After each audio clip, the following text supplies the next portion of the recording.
Sir ஒரு ஆட்சி மாற்றம் நிகழணும்னா திமுக வேணான்னு அந்த அந்த வாக்குகள்லாம் பிரிஞ்சு ஏடிஎம்கேவுக்கு தான் போகணும், என்டிஏவுக்கு தான் போகணும். அது விஜய்க்கு போகுதுன்னா யாருக்கு பலம் சேர்க்கும் சொல்லுங்க பார்க்கலாம். அருமையான கேள்வி. ரெண்டா பிரியுது இல்ல, அருமையான கேள்வி. விஜய்க்கும் போது ஏடிஎம்கேவுக்கும் போகும். அப்படி பிரியுதுன்னு வச்சுக்கோங்க.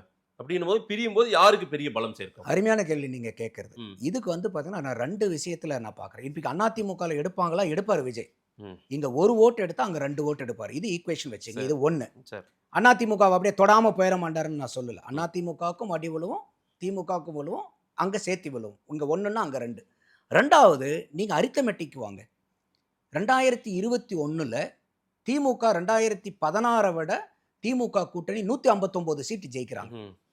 118 இருந்தா ஆட்சி அமைக்க முடியும். அப்ப 159 மைனஸ் 117 போட்டீங்கன்னா 42 சீட்டு. 42 சீட்ல தான் அவங்க ஆட்சி அமைக்கிறாங்க அந்த கூட்டணி. அந்த 42 சீட்டினுடைய வாக்கு வித்தியாசம் எவ்வளவு தெரியுமா மதேஷ்? வெறும் 1,88,830 வாக்கு. நீங்க 4% திமுகவுக்கும் அதிமுகவுக்கும் 4.5% வித்தியாசம். அதனால இந்த 4.5% சமப்படுத்தணும்னா அங்கிருந்து 2.5% இங்க கொண்டு வரணுங்கிற அவசியம் இல்லை.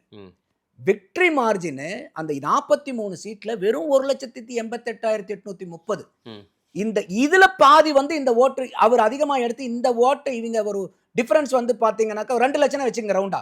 ஒரு 1 லட்சம் வாக்க வந்து இந்த இடத்துல இழுத்து பிடிச்சாங்க கூட அதிமுகவுக்கு இந்த 43 சீட் வந்து ஃபிளிப் ஆயிடும். இது ஒரு அரித்தமெட்டிக் கால்குலேஷன்.